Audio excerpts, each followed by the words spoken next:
So it looks like the major pundits are really talking about this Benjamin Sesko to Manchester United, and a lot of them are not really in favor. Let's actually hear why. Let's actually analyze this, react to what they're saying, and hear why they're not really in favor to Benjamin Sesko to Manchester United, man. Price tag, his qualities as well. The fact that we know that Manchester United are prioritizing a striker in this transfer window. Should they just go for it?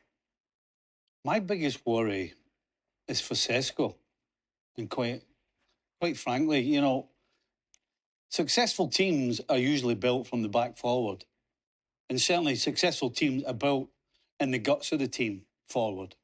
You don't start up front. Look at all the players they're signing. If they sign Sesko, they've signed three forwards, basically.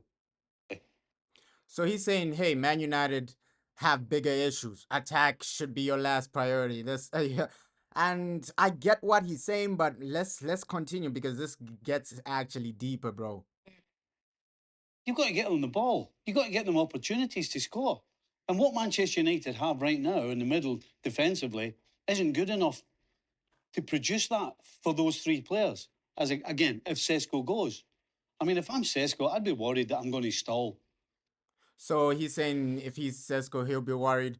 And there is some truth there. Okay, Man United, our attacking players, they don't really get the ball a lot. We barely create a lot, but I think there's a transformation this season. Really, Ruben Amram, he's creating something better right now. Of course, the game against Everton wasn't the best, but hey, you heard Bruno Fernandes. Laziness has to play in this, but let's continue with this, man. Manchester United, you know, you try and you look at the path that Haaland's had. Mm.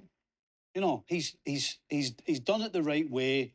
He's built, and then he's joining a team in Manchester City that they're at the top of the tree. No wonder the guy continues to score goals and continues to get better. Is Sesko going to do that at Manchester United?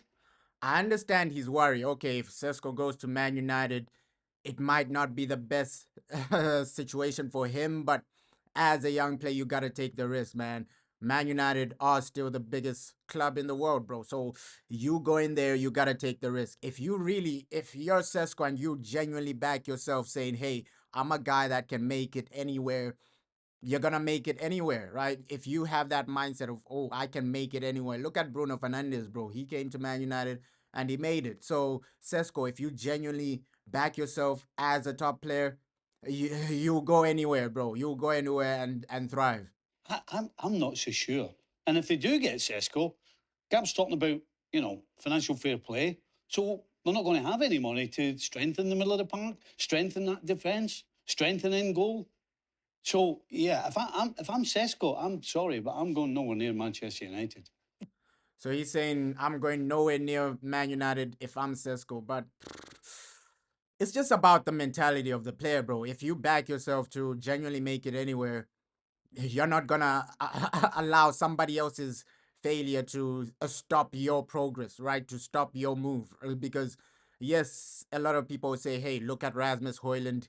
He didn't make it. You might be the next Rasmus." But if he has a mentality and tells himself, "Yo, I'm better than Rasmus. I'm gonna go try it." And if it does succeed, bro, you become a legend. You become unbelievable, bro, because you're doing it at the biggest club in the world. Jessica, what do you think? United getting their priorities wrong then?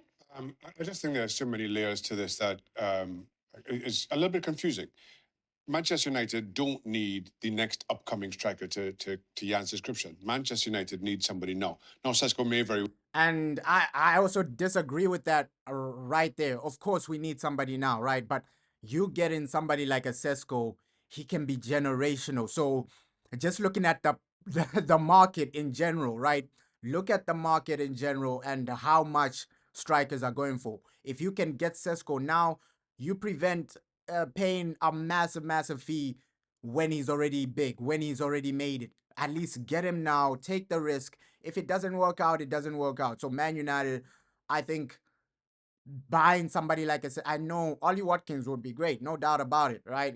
He comes in, he'll deliver now, this and that. But look, that would have been a perfect scenario if we were chasing for like a league, and then Ollie Watkins is gonna be the final piece to help us win the league. But right now, You're rebuilding, bro. You are building as a team. So for the long term, Sesko is the one that genuinely makes the sense, right? Long term wise, Sesko does really make the sense because if he does make it, he's there for like 10 years, bro. He's genuinely there for like 10 years. You buy him, he's popping. You don't need to worry about another striker for maybe 7, 6 years, bro, because Ollie Watkins comes in, he's gonna score goals, bro, for sure. But those goals won't really mean anything because we won't be competing for anything, bro. So there's no point in let's get a guy that's ready now. Let's build with this guy, Sesko, right? I genuinely believe, yo, if we can build with this man, Sesko, we can do something. I believe in Sesko, man. If he comes to United, I think he can develop into a world class talent, and we can hear what other people, genuine scouts, people like Ralph Ragnick, high IQ individuals in football, they're genuinely looking at Sesko as one of the best in the future, right? A generational talented striker. So you can't pass up an opportunity like that.